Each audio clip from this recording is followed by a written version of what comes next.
Well, hello, everyone. My name is Paul Cloutier. Today is June 19th, 1999. I'm here today with Charles Stewart. Welcome, Charles Stewart. How are you doing? I'm doing fine. Glad to be here. This interview is part of the History and Legacy Task Force of the National Association of Black and White Men Together. The purpose of this is to interview people, such as Charles Stewart, who are or who have been very involved in the NABWMT since the beginning, and get some information about the NA. So I have a list of questions here, Charles, to ask you. However, if anything comes up that you want to explain more about, or any direction you want to take the interview, that's totally up to you, and in fact we'd appreciate that too, to get more information, make it more personal. If you could first introduce yourself independently of the NA, who are you, and if you could give us a little introduction about yourself. All right. I'm Charles Stewart, and I am 47 years old. And I was born in Washington, D.C., but I've lived here in Los Angeles, California, from the age of 9 until just this year, just a couple of months ago, in 1999. So I lived about 35 years of my life here in Los Angeles. And it was here that I first became involved with Black and White Men Together. Yes, that was my next question. When did you first become involved with the local chapter and or the national? The first time I ever heard of Black and White Men Together was when a friend of mine, a bar buddy, whom I had run into over at the Detour Bar in Los Angeles, called me up and said that he had been recruited by someone, I know not whom, to sell tickets to an upcoming Halloween ball that was going to be given by an organization called Black and White Men Together. And I don't remember the name of the brother that sold me the ticket. I didn't know him real well, and I suspected he'd sort of gone through his Rolodex and found me on it. We'd only really ever talked very occasionally. But he called me up, and this was a guy that I liked and wanted to sort of get to know better. So I bought the ticket and decided to go. And the first event was indeed a Halloween ball. The night that the ball came around, I actually had a date, so I brought my date, and we went, and I'm trying to remember now whether or not we went in costume. I honestly cannot recall whether we went in costume or not. What year was this? This would have been in October of 1980. 80, so it was the BWMT LA chapter that was having... It was the Los Angeles chapter, which had been formed in July of that year. So it was, I believe, their first major event and their first major social event simultaneously. And the organization was itself just a few months old at that point. And I went to the Halloween ball. It was the first time I heard of the organization. And beyond wanting to go with a friend that you had bought the ticket from, and that part of it, what kind of motivated you to become involved, or what was your idea of what BWMT was at the time that motivated you to go to do that? To be honest, at the time, I really had no inkling. I had never been to the venue, which was an oft-used gay venue in Hollywood, which no longer exists. It was just a big auditorium, and far too big for the crowd that was present that night, as I recall. And I had no sense or inkling of the organization at all. I went because I bought a ticket from a friend.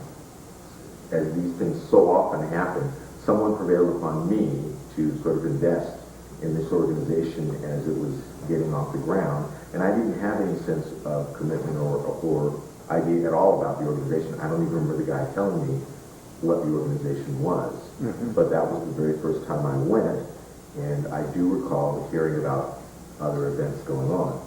The next time I went was, I believe, about a month later, and I think that I went because I read an ad which had been placed in a local free gay publication that was distributed in Los Angeles.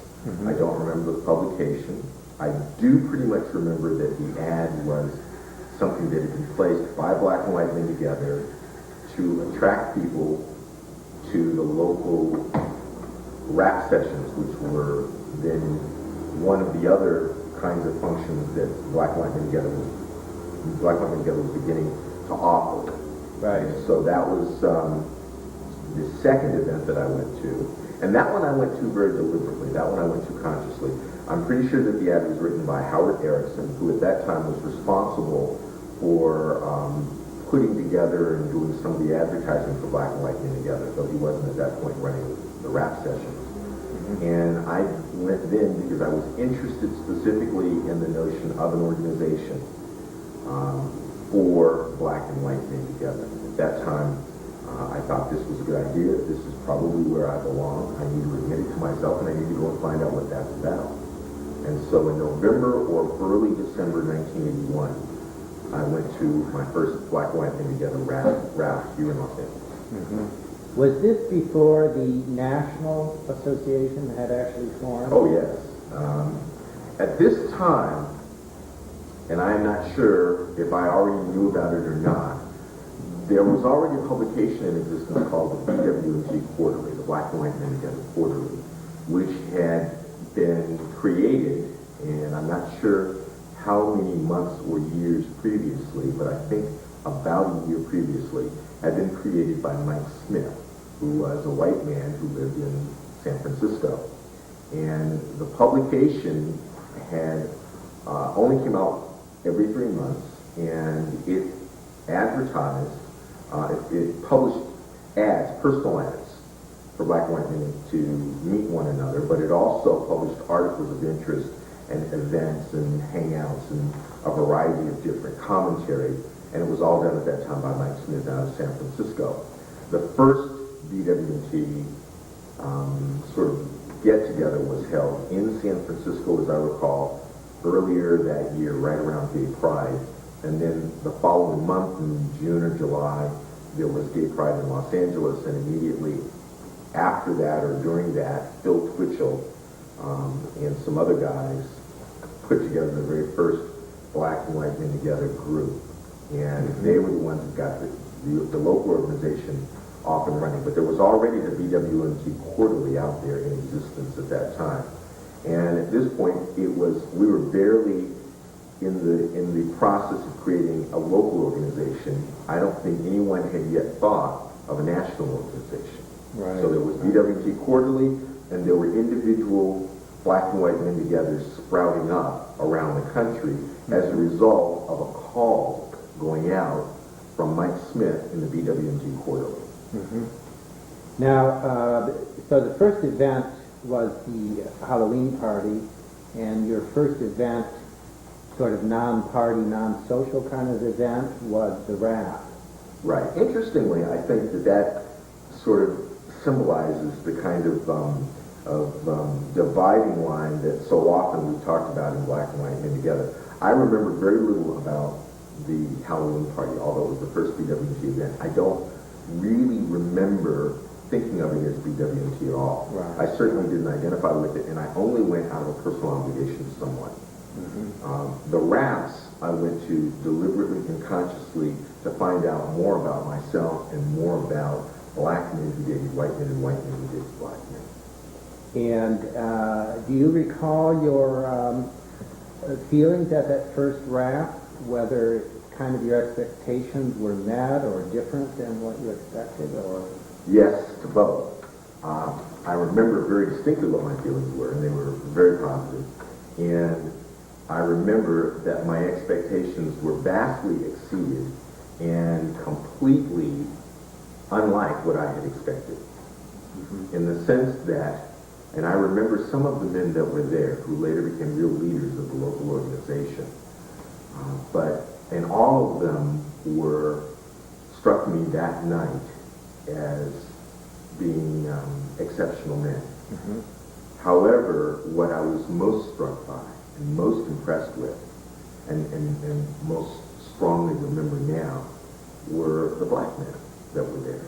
Although, frankly, I had gone there anticipating that I might meet white men whom I might date, because that had become my pattern. And I also wanted to talk about that and whether or not that was okay.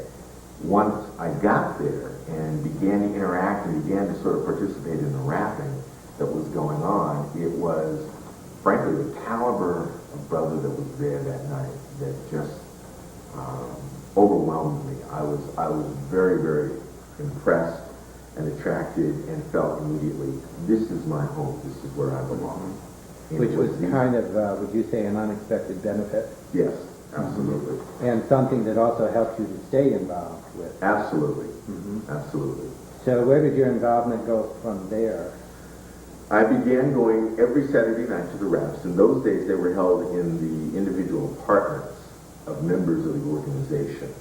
And most of the regulars at the raps were also leaders in the fledgling organization. Phil Twitchell, the founder of BWMTLA, was there that night, as were a number of other of the people who were sort of building the organization. There were probably about 20 to 25 men squeezed into a fairly small apartment, and we were all sitting on the floor cross-legged. And most of them, as I said, were beginning to take up responsibility in the local organization, so that I almost immediately began to talk with them about becoming involved in other aspects of the organization. But as I recall, I went to the rap sessions probably for about 2 or 3 weeks before I went to my first steering committee meeting, the Black and White Men Together, which was held right here on what later became known as Black and White Men Together Hill, BWMT Hill. And it was held either in this room, which would have, again, been November or early December 1981, or it was held across the garden there in the home of another person. Steve Durrell and... No, at that time, Steve Durrell and Warren Timoney, each of whom later became co-chairs of BWMT Local, were not, at that time, they didn't live here on BWMT Hill. Ruedi Bryan, who worked for someone who owned this compound, sort of, made the space available because he had a large apartment and could do it. And this was where those early meetings were held. Right.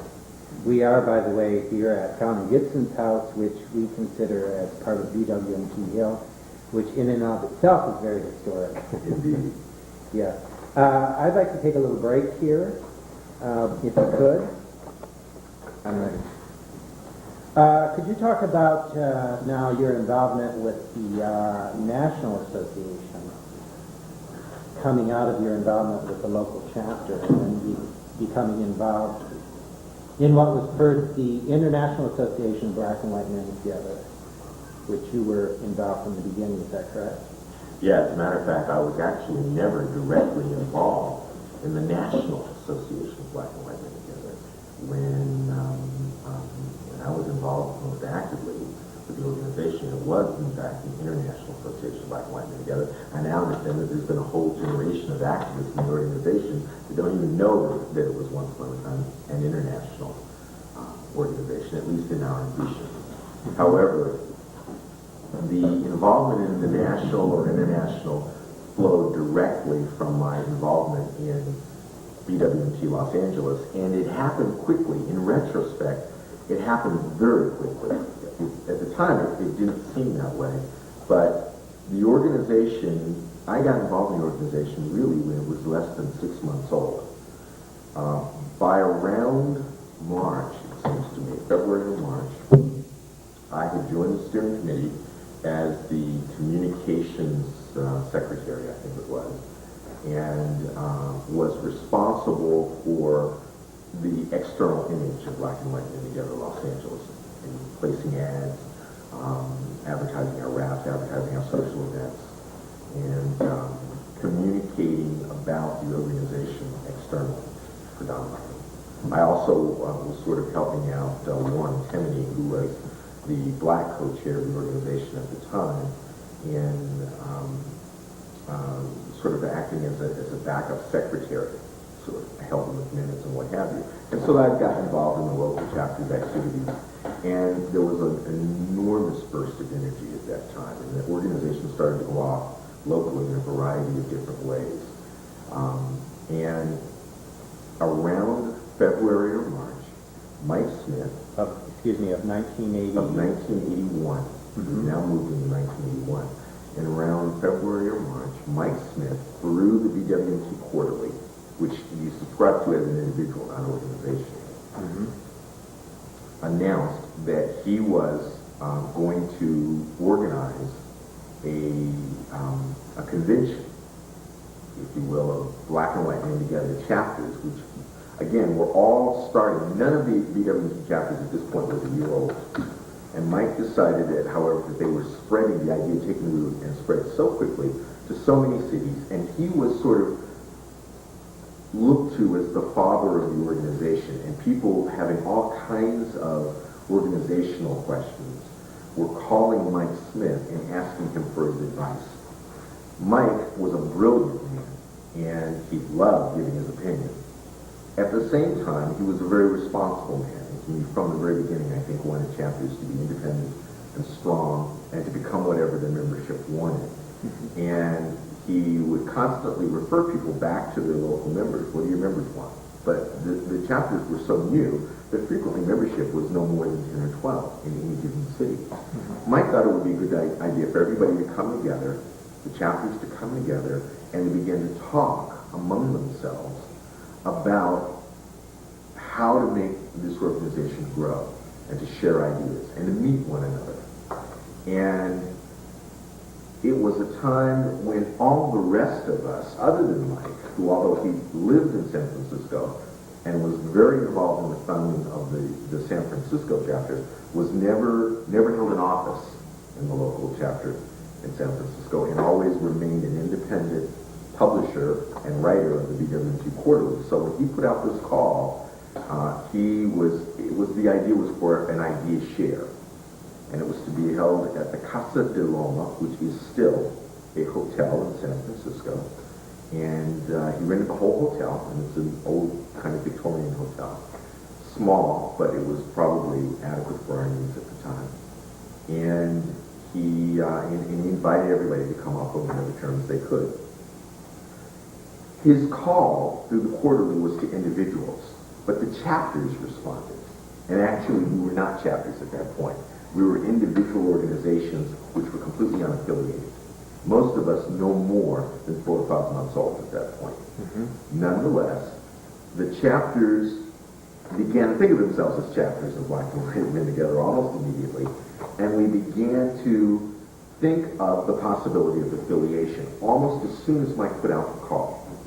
And so, as those ideas were filtered back to Mike, calls from Los Angeles, from Boston, from San Francisco, saying, what about the possibility of forming a national organization?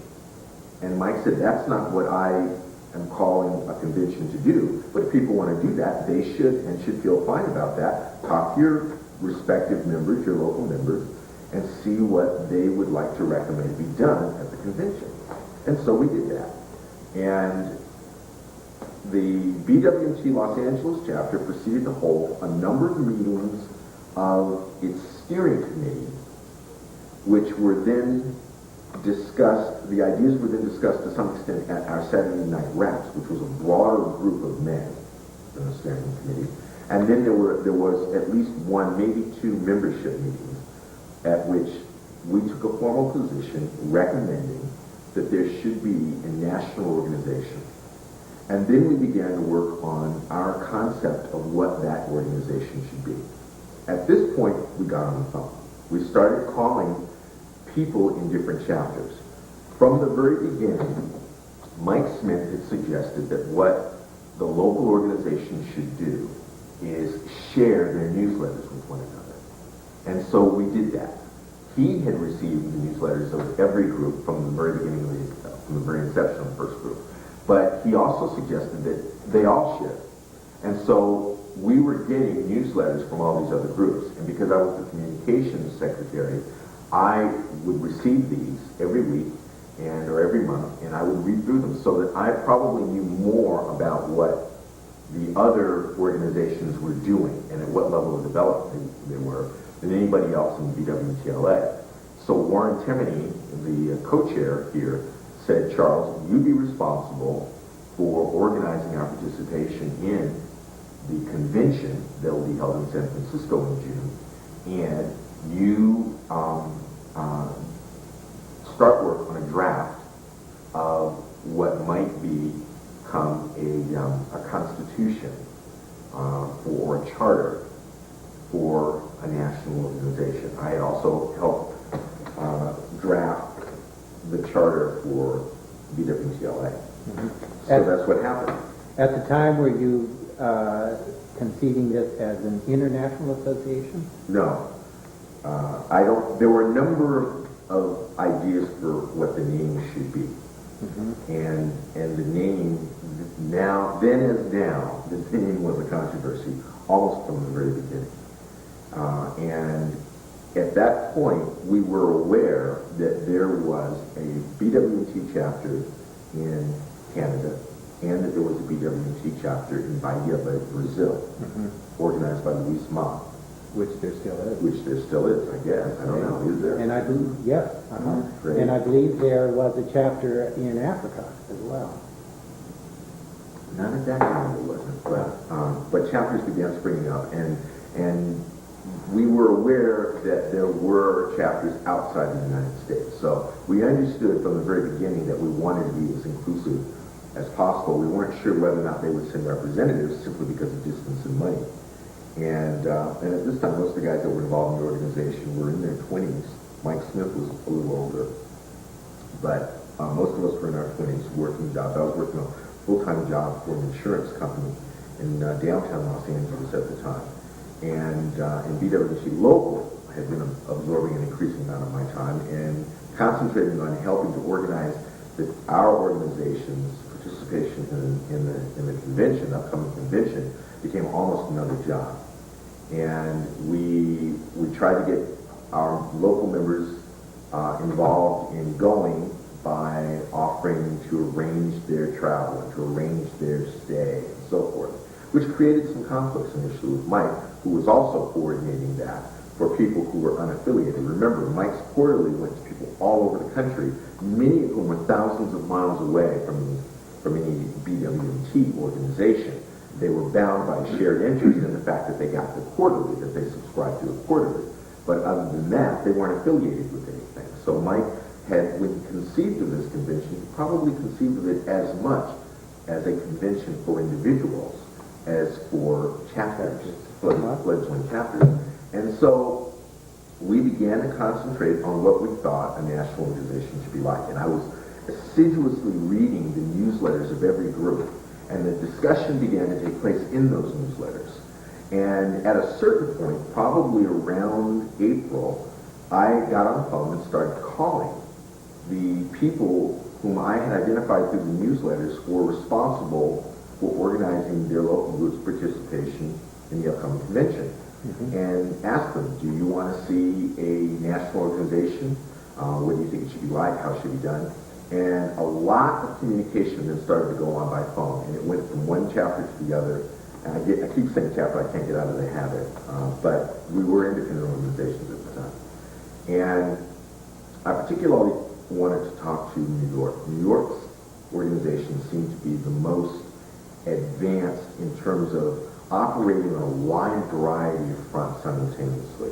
It had a very strong social component. It had raps like we did here in Los Angeles, and it also had a very active political component that was involved in coalition building with other lesbian and gay organizations in New York. And their newsletter was approaching the quality of Mike Smith's quarterly, and just jam-packed with information. So I started talking with Henry Wimhoff, who was one of the founders of the New York organization, and was there. They didn't have co-chairs. They had rotating people who talked, who sort of moderated their meetings.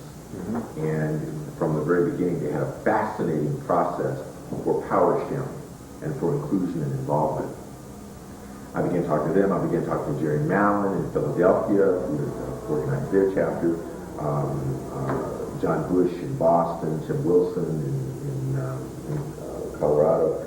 And I was somewhat conversant with what was going on in these groups because I had been reading the newsletters, so that I already knew, for instance, that the New York organization had split into two, and that there was a Black and White Men Together, centered in Manhattan, and there was Great Men of Gotham, Gay, Racially Equal and Together Men of Gotham, which was based, I think, in Brooklyn, and which had resulted from sort of a schism in the group that had led to the formation of independent groups. The chapter or organization in Colorado, in Denver, had changed its name to Gay, Racially Equal and Together Men of the Rockies, because they had concluded very early on that Black and White Men Together was a little bit too narrow considering the Latino population in their vicinity. And so there were already those issues. And I remember at that time there was a Long Beach chapter here in Los Angeles, just south of Los Angeles, which was almost as populous as the Los Angeles organization was. And their founder took umbrage at the fact that there was an organization that had rejected the name Black and White Men Together. And so letters began to go back and forth and challenges, and it became clear that at the upcoming convention there would be a discussion of whether or not any affiliating chapters of a not yet formed national organization would in fact have to utilize the name Black and White Men Together. So there was already controversy. By April, there was brewing controversy around a variety of issues. And New York said that they didn't want to use Robert's Rules of Order to negotiate all of this, and I insisted that we needed some way to keep things on track. So they deferred to us on that one, and we deferred to them on a variety of issues and concerns. And there were a number of clashes of organizations with Mike as the coordinator of this, and that became a very, very real issue because it began to look to a number of people in various groups across the nation as though Mike's personality was so strong and his influence so great that he could steer or direct the development of the national organization, and concerns began to grow up around the name Black and White Men Together. Did Mike own it? Had he copyrighted it? What would be the relationship between any national organization that was formed and any organ of communication it developed and the BWMT Quarterly, which was exclusively Mike's property? He edited it, he wrote it, he decided exclusively what would go in it, and Mike had an enormous sense of fairness. But Mike was not a Democrat, small d, in the sense that he felt obliged to consult with everybody before making a decision, particularly about his own magazine. Mm-hmm. So there was, by the time we arrived in San Francisco, people sort of arrived dukes up. You know, yeah. It was ready for a seething kind of, yeah, and there were alliances formed and discussions and so forth and so on going on and agendas, and we went there with that in mind. There were also workshops that were organized. But what Mike did is he set up a track for those that were interested in discussing, recommending, and organizing a national organization. That became a whole separate track. And people that were sent by their organizations to work on that ended up spending the entire weekend doing that. While many people, probably the majority of people who were unaffiliated with any organization, simply went to the various workshops and social events and what have you that took place.